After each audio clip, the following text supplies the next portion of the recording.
Hello everyone, welcome to This Day. It is Saturday, March 15th. I'm Michael Taylor, and like any Saturday, this is where you're going to find me, right here at the desk in the morning. I appreciate you guys being here, appreciate you watching. We have our first full dry day and quite a number of days, so hope you, after you watch the show, get out there and enjoy yourself and enjoy the beautiful day we have for this weekend. All right, on our show today, we've got a good one. Dr. John Hovannisian is going to be here from Harvard Eye Associates. He's going to be talking to us about some dangers we want to make sure we are avoiding when it comes to our eye care and our eye health. And then PC Club, Gary Russell is going to be on later in the program. I talked to him about all sorts of ways they can help out folks who are having any kind of challenges or troubles with their PC, even their Macs, in terms of storage, in terms of passwords, in terms of trying to save data, or even do your own family histories and photos. All that kind of stuff and more with Gary. All right, but right now we want to keep you informed and stay informed, and it's an important one. Bicycle Registration Day is happening next Friday, March 21st, over at Clubhouse 4, 10 a.m. to noon. Security Service is going to host this event, and they're going to be taking a picture of your bike. They're going to get the serial number off your bike, and they're going to register it. So if anything happens in terms of a thievery or it gets stolen somehow, and if they do locate it, they'll be able to return your bike back to you, which we all want, especially folks with e-bikes and things like that. Those things are expensive. I have an e-bike. I would hate to see that thing getting stolen, so it'll be in the database, and just make sure that extra layer of protection for you in case something happens to your bike. Let's take a look at our forecast now, and we've got a nice one. Look at that. You see how it has no rain in the forecast? I'm loving that. We're gonna have a mostly sunny day today. Then we've got some clouds moving through a little bit, nothing too much on Sunday and Monday. And we get back to mostly sunny on Tuesday and Wednesday. Our high so far is gonna be on Wednesday, 69 degrees. We're getting inching back close to those 70s. I'm looking forward to spring. Spring has already sprung when it comes to us springing forward. Let's talk about our sunrise and sunset. And we got a beautiful little picture here. Thank you, Dave Southworth, for sending this. We'll get to the root of this issue here. He's got a nice little picture of a root of a tree, it looks like, right over here in Laguna Woods Village, I'm sure. Sunrise this morning was 7:02. Sunset tonight is going to be 6:58. If you'd like to send us a picture, we'll take them. We love seeing pictures from our residents here. You can email us at lagunawoodsvillagetv@gmail.com. Make sure you include your name, where you took the picture, and we will use it in our sunrise sunset segment. Okay, when we come back, we'll be talking to Dr. John Hovannisian from Harvard Eye Associates. Stay with us.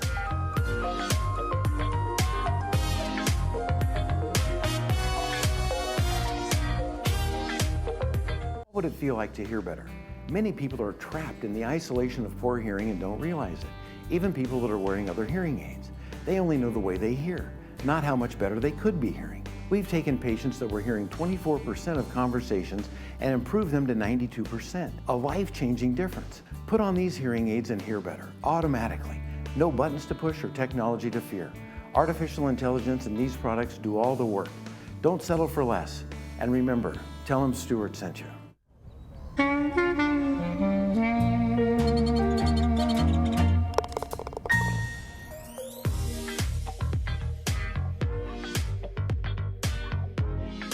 And welcome back to the show. Harvard Eye Associates here, Dr. John Hovannisian, and we want to talk about a study about melatonin and helping with some eye disease. Yeah, it's interesting that, first of all, hello. Hello, and welcome. Yes, always good to see you. And there's always some new science that there is to talk about. And so let's talk about, there's some macular degeneration. This is what they're talking about in this study for the main part. What types of macular degeneration are there that people would know about, especially how they affect people in our age group? That's a great starting point. So macular degeneration is the leading cause of legal blindness in people over age 65. It can happen younger than that, but it's usually over age 65.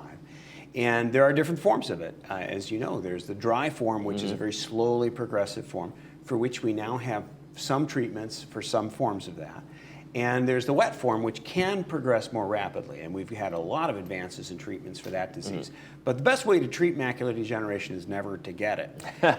And we know that there are some really well-established causative factors in our lifestyle that we can modify. So for example, smoking has been very well established to be a direct cause of macular degeneration, as well as a lot of other problems in the body. Is that because of the constriction of the blood vessels around the eye and things like that? Yes, and buildup of toxic waste products, oxidative stress, and a variety of different things. Smoking, by the way, is also the leading cause of statistics. I don't know if you knew that.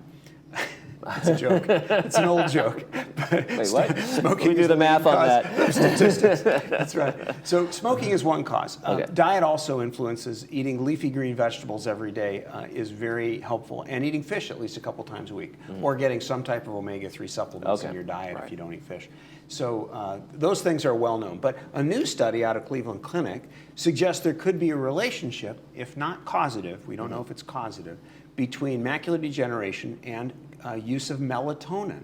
Okay. And melatonin, of course, is known to some people. Some people have never heard of it. Melatonin is a naturally occurring hormone in our body. Right, that we helps- make our own melatonin. It helps us sleep and relax and things like that, right? That's right, of course. It's part of the sleep-wake regulatory cycle. It drives the pineal gland and the hypothalamus to regulate our sleep-wake cycle. But you can also take supplements of melatonin. A lot of people find it's great for travel. If you need to adapt to a new time zone quickly, many people feel it helps. But in this study, which was forgive me for calling it a little bit like armchair science. By saying armchair science, I mean, they didn't actually go in and examine patients. What they did is looked at a database, and They looked at a series of other studies and kind of made some bigger conclusions. or just like an electronic health records database. Oh, okay, 120-some thousand patients they looked at to see what trends merged together. And one of the trends they saw was a relationship between a reduced risk of getting and progression of macular degeneration among people taking melatonin supplements. So, what is dry AMD? Because they found a relationship that one as well. yeah, so that's it tends to be the earlier form of macular degeneration. AMD, age-related macular degeneration. So dry AMD is that form that slowly progresses, that tends to be earlier. Wet tends to be the progression may or may not lead. Just about 10% of patients with dry macular degeneration end up with wet. And so there was both a less incidence of dry AMD in patients taking melatonin and less progression to the wet form in patients taking melatonin. Now, does that mean that melatonin is the cause? No, it doesn't, because this type of study, they didn't have the opportunity to do the different kinds of combinations. There's no to look at blind, what was blind causing. thing. Or, It wasn't controlled, it wasn't Right. prospective. It was just a snapshot of a large cohort of patients to say what went together. So we're not looking at melatonin, at least right now, not as any kind of treatment. At this point, we don't have enough information to say it's Right. a treatment. We could probably say it's probably not harmful. But a good example is a number of years ago, there was a study looking at vitamins and longevity. And the study found that people who take vitamins, supplements, dietary supplements, tend to live longer. Great. But it turns out it's not because of the dietary supplements. If you control for the other behaviors that go along with taking dietary supplements, people who take them tend to take better care of themselves. I was going to say they in probably other ways. eat better, they exercise more, and they're on that health side of things. That's right. So the supplements didn't actually cause people to live any longer, according to that study. And it's sort of emblematic of what we're talking about here. You can draw conclusions from a relationship that may not be a causative Yeah, relationship. correlation, causation, they're not always linked in that term. So says a well-educated man. Exactly right. And so, we always look, when new science comes out, a good study, it answers certain questions. Is there a relationship? Yes. But it also poses other questions. Is it a causative relationship? And that we don't know. And so Right. further studies needed. Yeah, and I mean, on the other side of this, I know you're not a sleep doctor, but I've heard the things about, hey, sometimes people are taking too much melatonin, and there's so many, we don't really know exactly how much you need to get that good sleep, and you're going to take these gummies or that kind of thing. You can kind of overdo it, so that's a danger there too. Yeah, if you look at the stores where they sell melatonin, they'll sell doses anywhere from 50 micrograms to 3 milligrams. I mean, that's more than 10 times. It's a giant leap. Yeah, that's right. It's a large increase in dosage.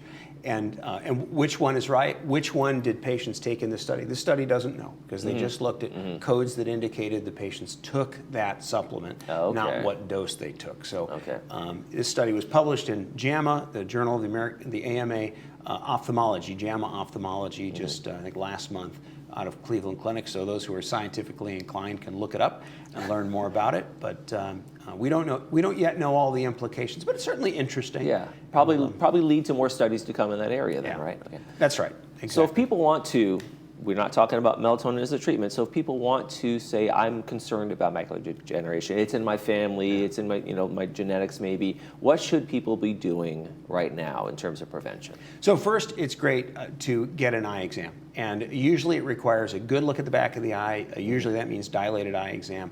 That can be done by an optometrist as well as an ophthalmologist. There are many great eye doctors in the community here near the village who can do that for you. And I say that first because for most of our patients, it ends up giving them reassurance that at least at this point, you may have a family history of macular degeneration, but you don't have it now. Right. And so don't worry and don't panic. What can you do? Just like preventing heart disease and lung disease, take good care of yourself. Try to get sleep. Try to eat right. Eat a salad every day. Leafy greens are great. If you do that, if you eat fish a couple times a week or take some omega-3 supplements, it doesn't have to be a brand of supplements that's expensive or one that says it's for macular degeneration. Just take some supplements if you can't get it in your diet, and be happy and enjoy life, because really that also influences the progression of disease. It also reduces oxidative stress that's known to cause diseases like That's what I was going to ask. degeneration. Can stress really lead to something? If you're stressing about that, can you actually lead to hypertension and things in the eyes going on? Yeah, absolutely. We don't have well-done studies that quantify that. It's kind of hard to quantify stress, but a number of studies have been done on heart disease and other. We certainly know type A personalities. I don't know anybody like that who is more likely to have heart disease. Thank God I don't. But so what can you do? You can't maybe change your personality, but you can try to be, focus on the positive things in life. You can try to be grateful. We like to say age gratefully, not just gracefully. It's the same thing, really. Age gratefully. Wake up every morning and think about all the things you have to be happy about. Eat right. Don't smoke. Outside, wearing sunglasses may help a little bit. When it's full sun outside, UV light does cause some stress on the retina that can contribute to macular degeneration. So having some good UV protecting, UV 400 protecting sunglasses that have a little wraparound design, they don't need to be expensive. They can be simple. You can get them at CVS, but make sure they're UV 400, and not all of them are labeled that way. And of course, any optometrist or ophthalmologist, certainly Harvard Eye has a great selection of sunglasses and all kinds of fashionable styles that you can invest in if you so choose. But take care of your eyes by protecting from UV, eat right, don't smoke, and be a happy person.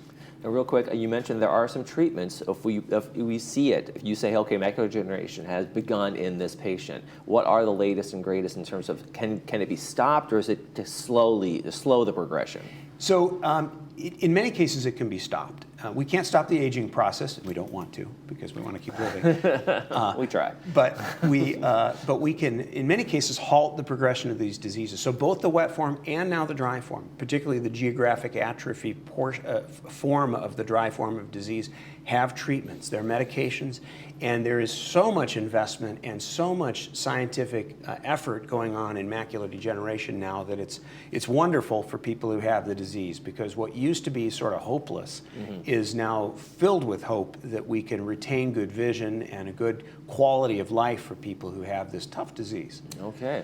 Well, we got the information on the melatonin. Don't take it just yet, but maybe more to come. Maybe we'll talk about it in a year or two. We'll be back on the same subject, and we have the actual studies. We'll be watching the journals and making some of the science as well. We publish an awful lot of science at Harvard Eye. We're proud of that as well, and try to do always good science and keep our community educated. There we go. Dr. John Hovannisian from Harvard Eye Associates. Thank you so much for joining us. Great to see you, Michael. You're watching This Day. We'll be right back.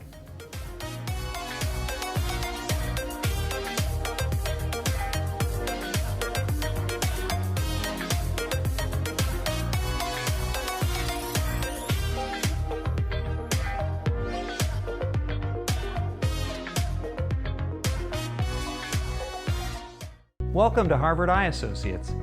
We're focused on your eye care at all 3 of our Orange County locations. Our new location in Laguna Hills, Orange, and San Clemente. Each facility features the latest in advanced technology and diagnostic equipment. And a trusted collection of doctors that care about your vision and your quality of life. We deliver what matters to you and your family. Harvard Eye Associates, the future of vision today.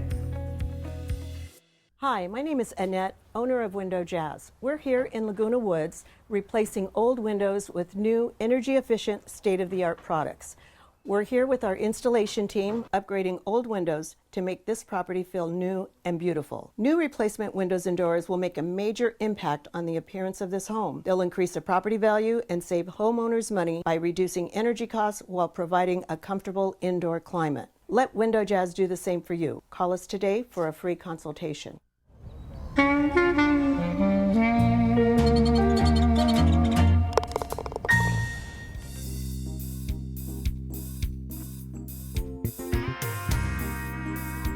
from the Laguna Woods PC Club, I want to welcome Gary Russell to the program. Thanks for joining us. Thanks for having me. So we have the PC Club. Tell us what the mission is behind the club and what you guys kind of do. Right. Well, we are here to help in the tech side of things with computers and on the Windows side of things, because there's also the Mac Club.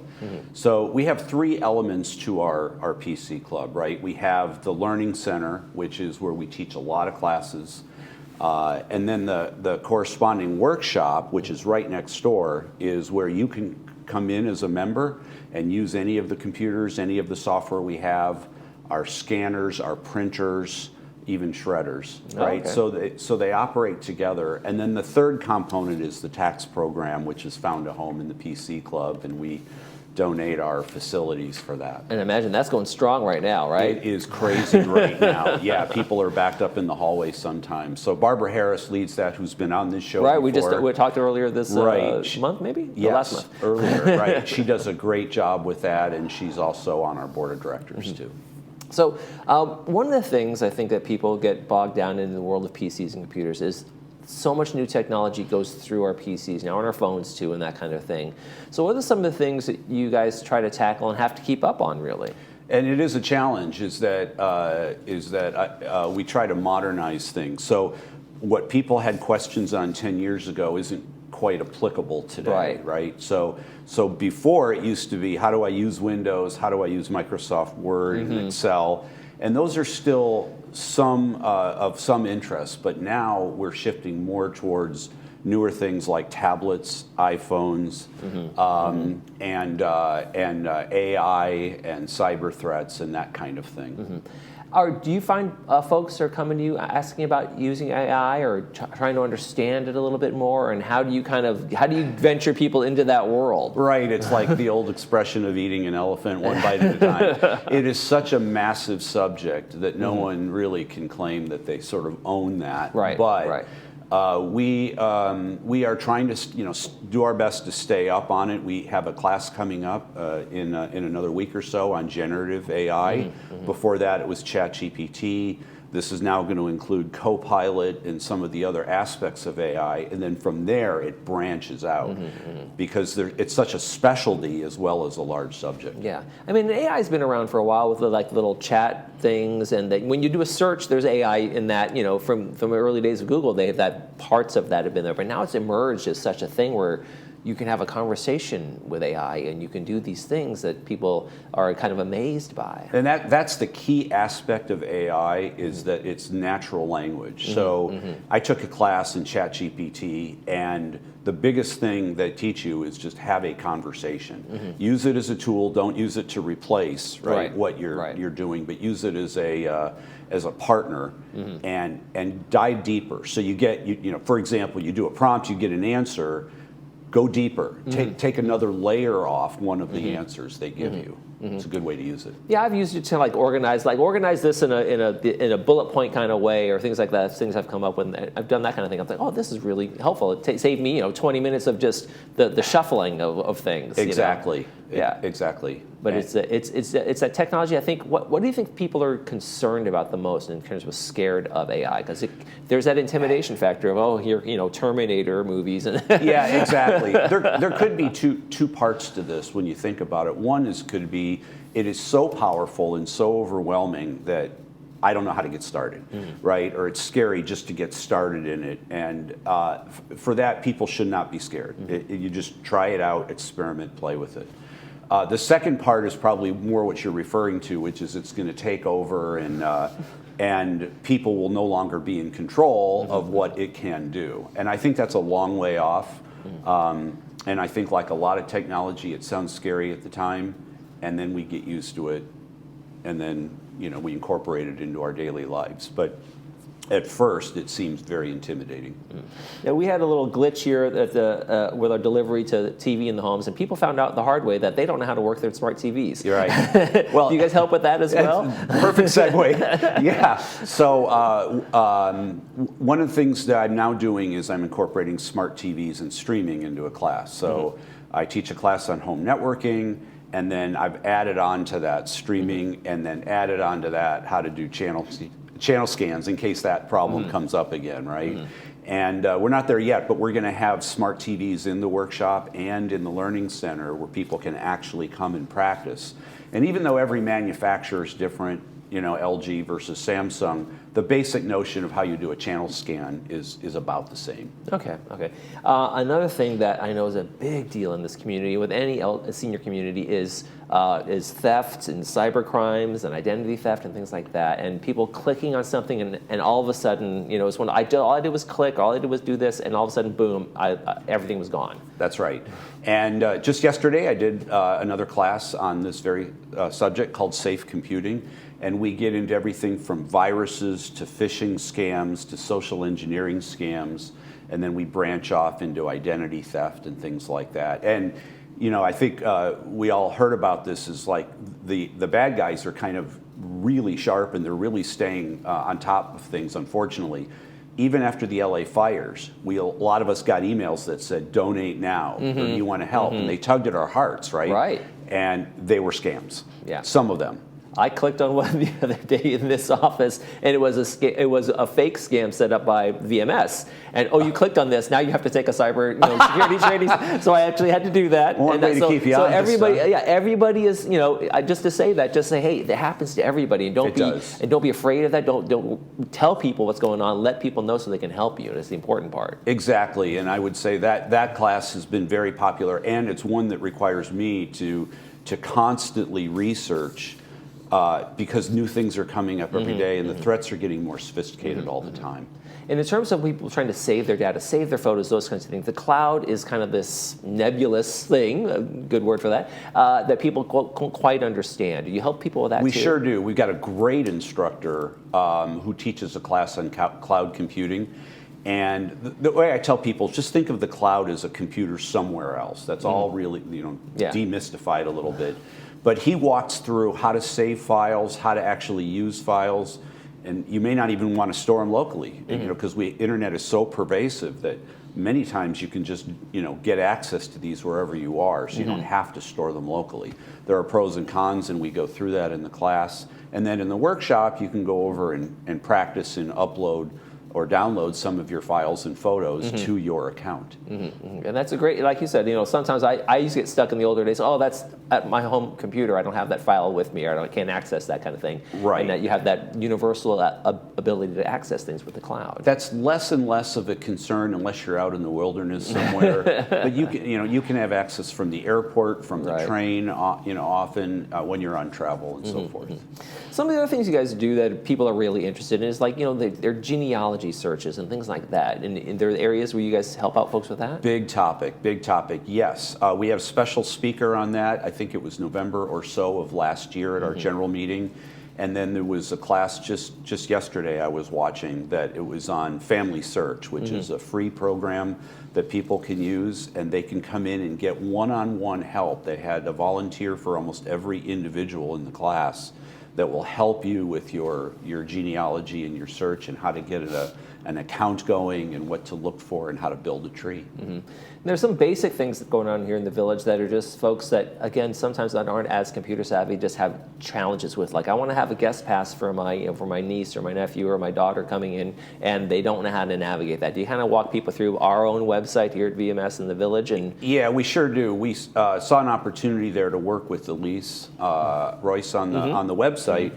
And we now have a class taught by Jeff Cherry on the tools like Dwelling Live and guest passes and how to navigate around that website, how to make golf appointments, tee times.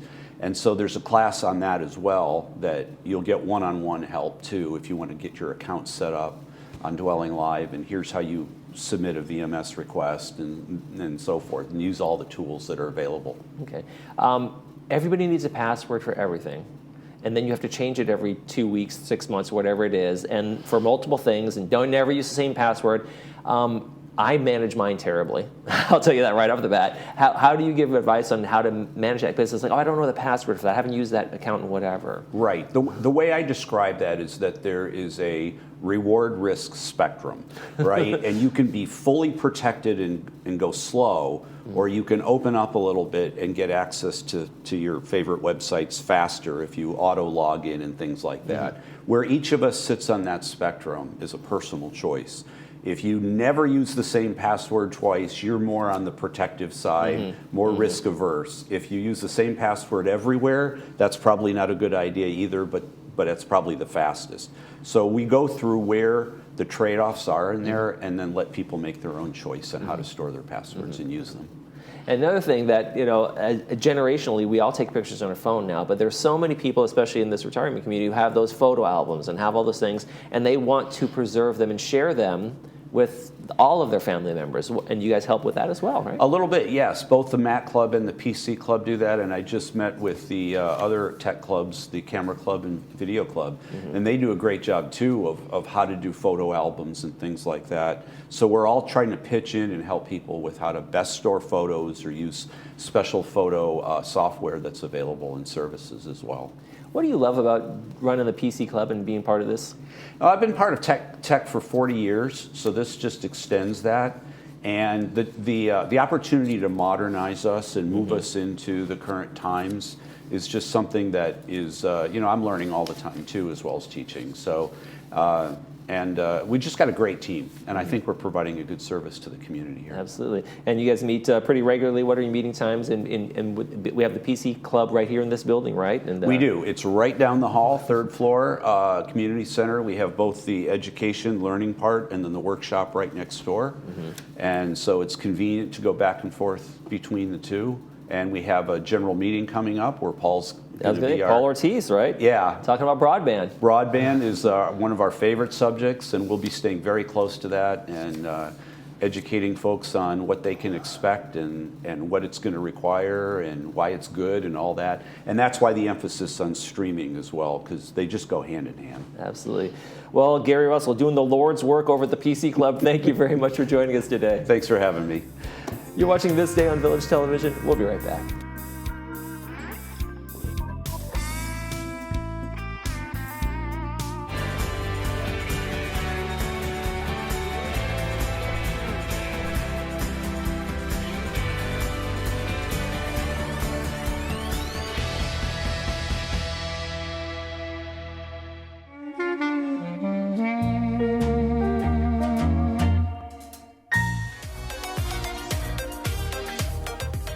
And welcome back. Hey, let's take a quick check of our Saturday movie. And it's a classic. It is Far and Away with Tom Cruise and Nicole Kidman, brought to us by City of Hope. It's going to be on 2 p.m. with the subtitles and 6 p.m. without the subtitles. Joseph and his landlord's daughter, Shannon, travel from Ireland to America in hopes of claiming free land in Oklahoma. The pair gets sidetracked, though, in Boston, where Joseph takes up boxing. When he loses a pivotal fight and the two are left penniless, then their journey to Oklahoma returns. It's quite the adventure, quite a breathtaking landscape of Oklahoma and that kind of thing in the early days. It's a fun one. Make sure you see that one on Saturday. Let's take a quick check of our weather before we head out. Got a great day today, even greater day temperature-wise tomorrow, and we are free and clear of rain for the foreseeable future, so that's pretty nice as well. Temperatures in the mid to upper 60s. Our warmest temp is going to be, as we look down there, on Wednesday, 69 degrees on Wednesday. So looking forward to some nice dry weather and some sunshine as well. Monday on the program, we're going to have the folks from the Hispanic Heritage Club and the Pub Club, and Bree Cox Kennedy will be back, so she'll be hosting that one as she returns from her vacation. So looking forward to seeing her as well. That's going to do it for this edition of This Day. For all of us here at Village Television, we hope you make this day a great one.